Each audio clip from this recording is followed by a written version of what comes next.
8:32. Stop the music. There we go. And then we go to here 8:32 and I am joined this morning by Lisa Lou at the Northwoods Humane Society. Good morning, Lisa. Good morning, Mark. How are you? Doing well. I've been seeing a lot of Facebook posts from the Northwoods Humane Society, and somebody has been doing a lot of work because they're all animated or they have little videos in the background. Who is doing your social media for It's the not humane? me. It's not you. No, I can take the photograph, the still shots, and that's about as advanced as I am. No, that's our manager, Alicia. She's very handy with Oh, wow. out how to do all the animation and all that stuff. So she's been working hard on that. Yeah, it's very impressive. So one of the things I wanted to ask you about is it's Christmas, of course, and a lot of people are thinking about giving a young person an animal for Christmas, whether it be a hamster or a gerbil, something small, or even a little fish bowl. But dogs and cats are very very popular, and what kind of things should we be thinking about before we give an animal and the responsibility of an animal to a child? Well, first of all, parents have to realize that you can't give all the responsibility of a pet to a small child. They are the ones who are going to be Yeah. responsible for it. But you can give a small child small responsibilities and small things to do, to kind of take ownership with that pet. But yes, maybe for some little kids starting out with something small, fish, turtle, hamster, that's a good way to build some responsibility and learn how important it is to take care of animals and how you have to clean them and you have to make sure they're fed. You can't just leave them or neglect them. Right. um, but And those types of animals come with their own containers, so they're not running around the house. They're either in a cage or an aquarium or, something that keeps them unless yeah, they escape, then you got a problem. but you still have to clean the fish bowl or you'll have Yeah. floating fish and all that. And some people let their bunnies hop around in their house. Some Oh, yeah. bunnies are litter box trained, so Yeah. But they like to chew on cables, so yeah. Yeah. but that there's two different ways of gifting pets, that you can adults can give pets to their children for Christmas, kind of like a family gift. And Sure. then the other one, which is a little more touchy, is giving a pet to someone then and they don't know that you're giving it to them, and that's usually discouraged just because just because grandma said 2 years ago, oh, it might be nice to have a cat, doesn't mean she really wants one. So surprising somebody like that isn't usually a great idea unless they're part of the whole process. Sure. um, and so if you're thinking of giving a gift to somebody, that's not a child or your family member, the best thing is to maybe give them like a little voucher or a card or something and say, we want to treat you. We are going to sponsor or, purchase an animal for you, so you can adopt a pet for Christmas, but we'll bring you along. We'll let you make that decision. But years ago when I started working here, it used to be giving gifts, pets as gifts was just really discouraged. Even giving a pet at Christmas time in a family situation was discouraged, and now it's really changed. Even ASPCA now is encouraging people to adopt, families to adopt during the holidays. They used to say, oh, it's just too crazy on Christmas and the pets are going to get neglected and no, they'll be lost under piles of wrapping and too much Right. going on. But, the thinking kind of changed to, well, a lot of people have time off during the holidays and Right. extra time off. So people are home a lot more. And, there are some things you have to keep in mind though, like, are you going to be traveling a lot? Are you going to grandma and grandpa's? Have you already planned what you're going to do, when you go? Can you take the new pet with you, or are you having holiday parties. And, that hustle and bustle of parties can sometimes, be a little too overwhelming for a new pet. So, Well, so you then you have to also have to think of your family members. Maybe someone's allergic to a cat or dog exactly. fur or dander, and you have to consider that. Yes, and uh, anytime by adopting an animal on a whim is usually not a good idea.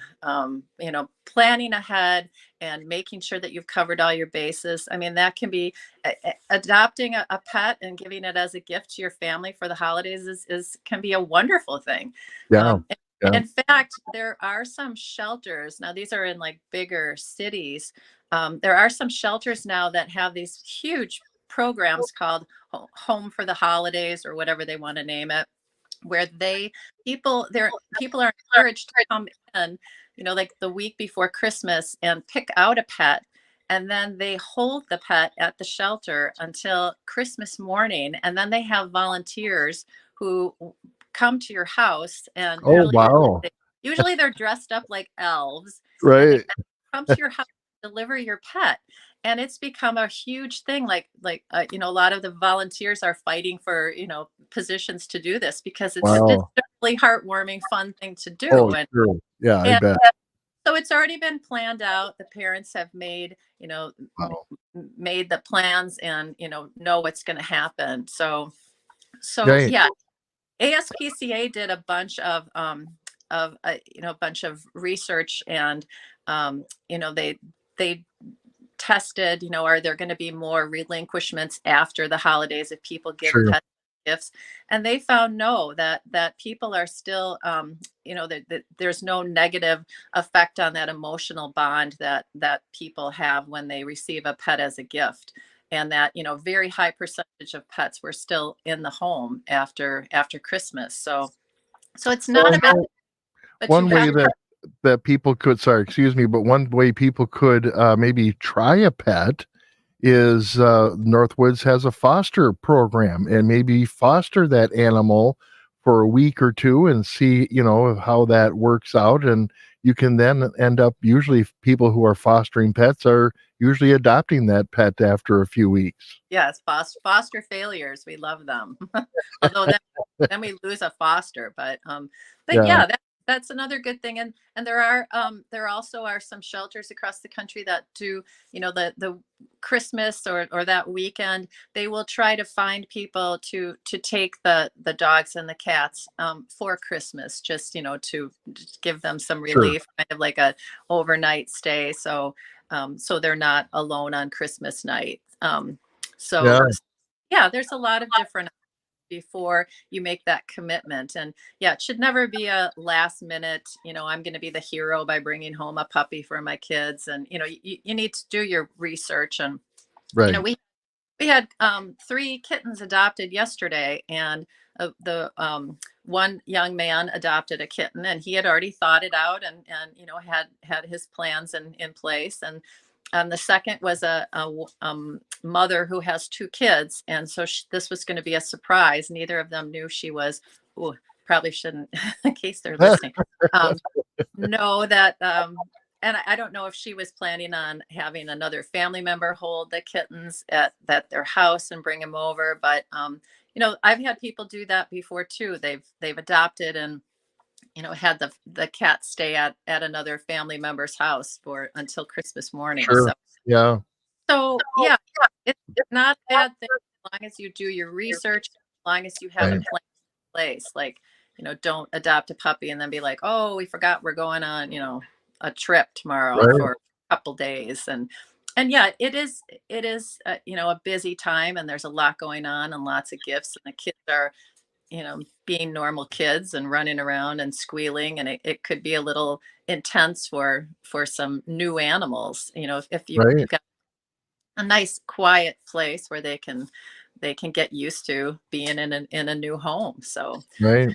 but Maybe yeah, it's another idea is that some families, especially right now in the local area and here in the Hayward area, they could do some early Christmas shopping by bringing the kids to a shelter or a humane society and pick out an animal that that child would really, really like. That would probably be Yeah. the better thing. And with that, what are your hours during the holiday season? Are you at normal hours, or do you have any special openings? Well, no, we will be closed on Christmas Day. Okay. The only 2 days of the year that we are closed, other than our normal Sundays, is Thanksgiving and Christmas. So we'll be closed on Monday, but we're open this whole week, our regular hours, from 11 to 3, Monday through Saturday. So Okay. um, we have a couple appointments of people coming in to adopt. I have another gentleman that's coming in, hopefully to adopt 2 kittens. So Yeah. in fact, we are, let's see, we are down from about 670 something cats. Now we're at a normal number of about 56. So we still Oh, have a lot, a that's lot a of lot of cats. cats. And we have puppies and adult dogs. We've got some really, really nice animals right now. And quite a few of them are sponsored, which means they are free, as long as you have an approved adoption application on file. So um, Sure. that's I another can way. hear some dogs in the background. They're Yeah, they're saying, "Yes, come take me, take me." I know.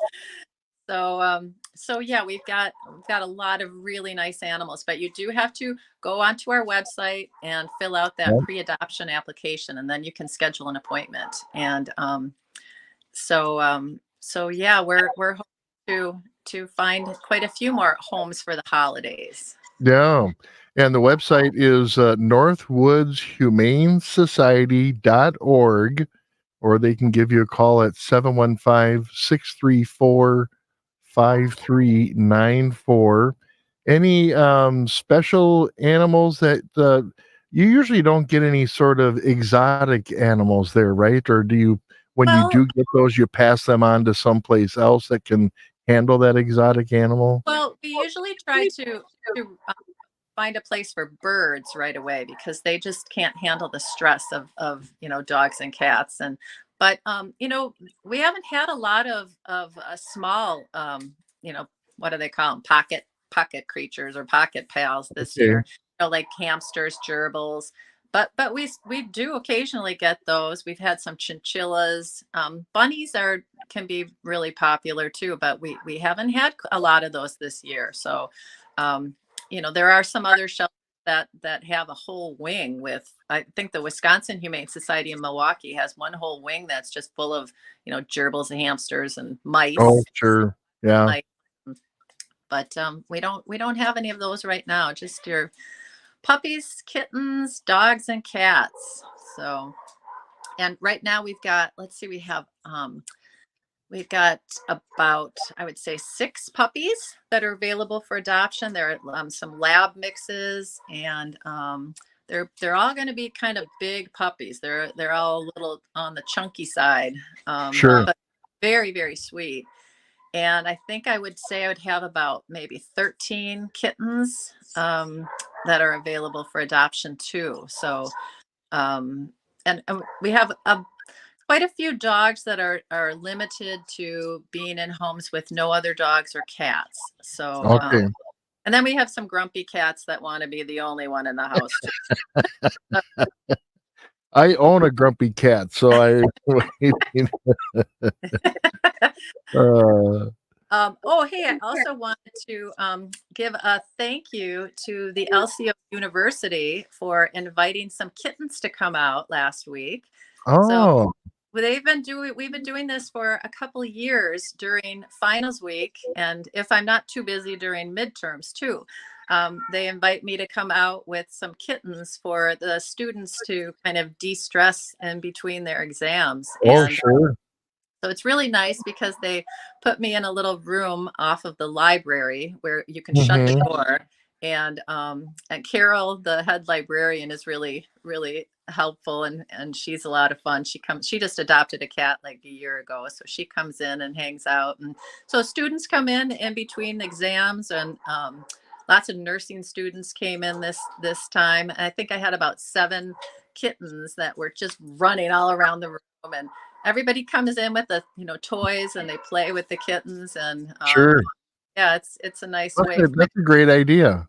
Yeah, it's been really fun. And I was scheduled to go in October, but that was when I think I had about 80 cats, and I was like, I just can't do it. Unless you want to adopt a bunch, I can't can't swing Right. it.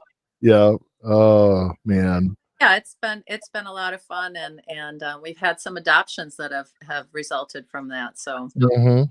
mostly by faculty. Yeah, right. Yeah. Oh, well, Lisa, thank you so much for, stopping by today. You have one more thing. One more thing is our big end of the year matching funds.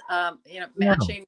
We received a grant for $25,000 if we can match that with public donations. And Okay. I don't have our actual figures right now, but we were able to make it last year. So I have a positive feeling that we're going to do it again this year. So if we can raise, the public can send us $25,000, then we will receive that extra 25. So we'll for a total of $50,000, and that's just a That'll help. drop in the bucket of our budget. So you can come to the shelter and drop off a donation, or we also sent a mailing out. If you didn't receive that mailing, you can put a check in the mail. If you have any questions, you can call the shelter, and we can do a donation over the phone. We can, any way you want to give us money, Right. we're Yeah. happy to take it. You're So able to do it. And I saw a posting on Facebook as well about that fundraiser. So people want to go to social media and just yes, search for Northwoods Humane Society. They'll find that information, and of course, from the website as well. yep, yes, sir. Very good. Lisa Lou, thank you very much for stopping by. Have a Merry Christmas, and we'll talk to you again maybe next year. We'll talk to All you. right. Merry Christmas. Happy New Year. All right. Bye bye. Bye bye. All right.